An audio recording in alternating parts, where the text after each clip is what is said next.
As the Democratic primary heats up, there's more and more pressure on influential people on the Democratic side to finally come down and say who they're supporting. Are they for Hillary or are they for Bernie? And these days, Elizabeth Warren is the belle of the ball. She's the one that they really want in their court. Now, she shares a lot with Bernie Sanders when they speak about Wall Street, when they speak about the economy, things like that. But she shares a lot with Hillary Clinton as well. We're going to give you more details on that soon. And now it turns out that many, in fact, all of the other female senators in the House are pressuring her to come out and say that she supports Hillary Clinton. And we've got the quotes for you. First from Senator Debbie Stabenow. I'm hopeful she'll join us. I'm hopeful she'll join the revolution that will allow us to come together to elect the first female president. Asked if she or other senators had approached Warren personally, Stabenow said, "We all talk about it, but declined to reveal what Warren has said in response." Yes, I am sure that they have never actually said that to her. They've never had a conversation about it. That seems a little bit hard to believe. Here is Barbara Mikulski. I've told Senator Warren that we would welcome her anytime she's ready. So apparently they have actually talked to her.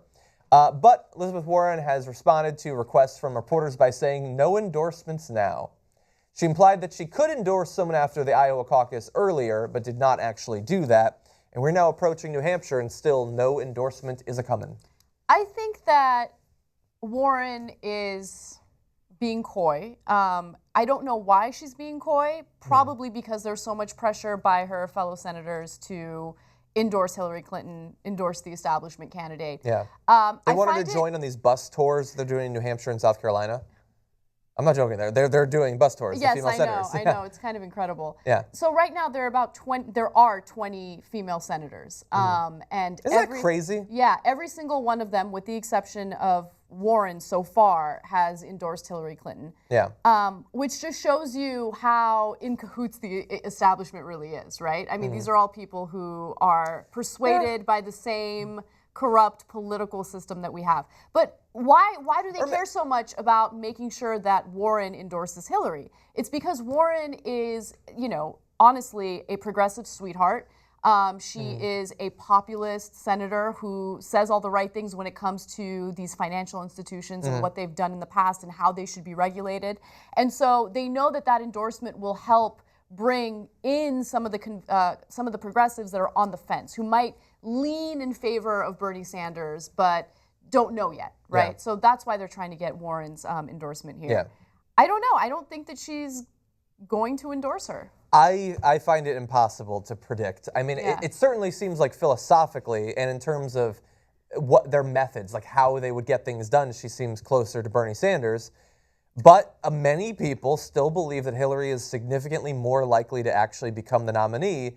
And so to come out and say that it's going to be Bernie when if you say it's Hillary, then maybe you get a spot in her administration or something like that. Maybe. That makes it a little bit harder to do, I think. So the reason why I think that she's leaning in the direction of endorsing Bernie Sanders, there's a number of different reasons. First of all, Warren and Hillary have had like a tumultuous relationship. It hasn't been tumultuous like Obama's relationship has been with Netanyahu, but it's been tumultuous. Like his relationship with Hillary earlier. Right, true. They've disagreed quite a bit when it comes to Wall Street, when it comes to the big banks. Just one quick example, Elizabeth Warren disagreed with the way that Hillary voted on bankruptcy legislation. So a bunch of these major credit card companies wanted to make it more difficult for Americans to get rid of their credit card debt in bankruptcy. Yeah. And Hillary voted the right way a few times, and then eventually, I don't know if it was because she was influenced by corporate money, she decided to vote in favor of what the banks wanted, or what the credit card. Exactly. Yeah. So look, they've had a long history with issues like that, and just today, Warren came out in favor of Sanders, or at least defended Sanders when Lloyd Blankfein attacked him. Which she didn't have to do. Which she didn't have to do. That's why I think, like, in her heart, I believe she wants to endorse Sanders. Yeah. I think she's being coy because she wants to see what kind of impact her endorsement will have. Yeah. And by the way, I think endorsing Hillary will actually be bad for Elizabeth Warren politically, because if she's this strong advocate for regulating the banking system, and if she's someone who's spoken out against money in politics, it would be kind of a curious decision for her to endorse Hillary. I think so. I think the risk is somewhat low. I mean, Hillary Clinton is still largely liked. I mean, that's Wall Street, that sort of thing is an issue area where she is not loved on, certainly, but she's still a popular figure in the Democratic Party. I don't think that would hurt her too much. Yeah. Endorsing Sanders and then Hillary becoming the nominee could hurt her more. I think among real progressives, it would hurt her. At least a maybe. little. At least a little. Yeah. I don't think it would be career suicide or political suicide, but I do think it would hurt her to some extent. Yeah, I think clearly the other female senators, who I'm sure some have a lot of, they've known Hillary for a really long time, some like working with her. I'm sure that they have a variety of different reasons for supporting her. They want to be able to say every female senator supports her. That's one of the tactics, not one of the primary tactics, but it's one of the tactics that Hillary's campaign has been using. They're trying to appeal to the historic significance of having the first female president. It's a tactic that I don't think is working very well, because as much as they're trying to label Bernie supporters as just being bros, generally they're young people. The younger you are, the more likely you're to support him. The older you are, the more likely you're to support Hillary. And that doesn't even really kick in all that. It's not like you have to be 18 to support Bernie. In New Hampshire, he's kicking our ass amongst 49 to 59-year-olds. Like, you have to be really old to significantly prefer Hillary. And right now, overall in New Hampshire, he's winning amongst women 50 to 46. Now, maybe that number would be even more in his favor if not for the historical significance of what she represents. But I don't think that it's a good tactic, and I don't think it's a tactic that's working very well. One other thing that I want to touch on very quickly is this idea that if you are a female and you are a liberal female, you should absolutely endorse, support, vote for Hillary Clinton because you want to have the first female president in the office. I disagree with that. I think that using a characteristic as irrelevant as someone's gender or someone's race as a reason or the primary reason to vote for them is irresponsible. You should focus on their policy ideas. Do I want a woman in office? Of course I do. I think that that would be beyond historic. It would make me extremely happy, but I want to make sure it's the right candidate, right? So policy positions first. That's the most important thing. And then, you know, honestly, her being a woman is a cherry on top, if I agreed with her policy positions.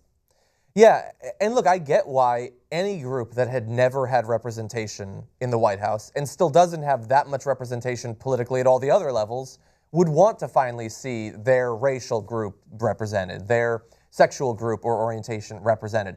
I would love to someday have an out-and-out atheist as president. I think that would say a lot about America, that what a person believes and what drives their political philosophy isn't like, it has to be spectral in nature or else you can't become the president. That would be great. And it can be a thing that influences you. And the idea that it wouldn't influence you, that goes against everything we know about humans. We're influenced by all sorts of shit about what a person is. But when you state it in your blog that that's why somebody should support him, that's when I think that you go too far. Now, really fast, historically, you do need to know that in early 2013, Warren, along with the rest of the Democratic women in the Senate, signed a letter urging Clinton to run for president, but she has since clarified that it did not signify an endorsement. Also understand that early 2013 has the important distinction of not being 2015 or 2016 when Bernie Sanders was an actual contender for the presidency. And so we can't take too much from that. And this is a quote from Elizabeth Warren. As Senator Clinton, talking about the transition from Hillary before she was a senator to a senator and what New York represented for her, the pressures are very different. It's a well-financed industry, talking about Wall Street there. She has taken money from the groups, and more to the point, she worries about them as a constituency. Now, that is both a political reality and also an important point that someone like Senator Elizabeth Warren, who very deeply cares about the future of regulation of Wall Street, and just this week issued a report identifying 20 different criminal and civil lawsuits from last year that the Obama administration either accidentally or purposefully fumbled in getting prosecutions for. You don't think that she cares about that going forward? And it's fairly easy to answer the question of who would take it more seriously as president, a Bernie Sanders or a Hillary Clinton. So we don't know at this point who she's going to support, but philosophically, that doesn't seem like that hard of a question.